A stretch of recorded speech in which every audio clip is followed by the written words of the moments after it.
Tabiiy yo'l bilan farzand ko'radigan, ya'ni tug'adigan ayollarimizni deyarli 90% da tug'ruq vaqti razriflar, ya'ni yirtilishlar yuzaga keladi. Bu har bir ayol uchun juda ham og'riqli, vahimali va stressli holat hisoblanadi. Bunday vaqtlarda tug'ruqxonadagi vrachlarimizni deyarli ko'pchiligi hech qanday og'riq qoldiruvchi ukollar, dori vositalari qo'llamasdan turib, o'sha razrifni tikishga harakat qilishadi.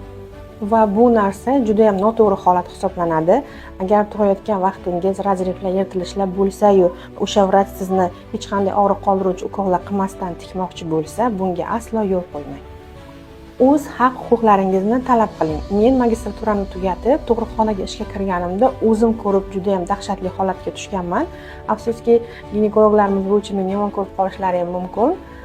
Navoiyning o'zida ayniqsa tug'ruqxonada deyarli 99%, 100% desam ham bo'ladi, ayollar umuman og'riq qoldiruvchi ukollar qilinmasdan tug'ruq vaqti azob berib tikiladi.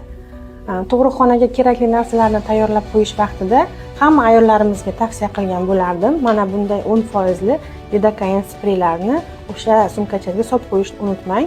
Chunki bu sprey orqali razriflar og'riqsizlantirib tikilganda ayol kishi umuman og'riq sezmaydi.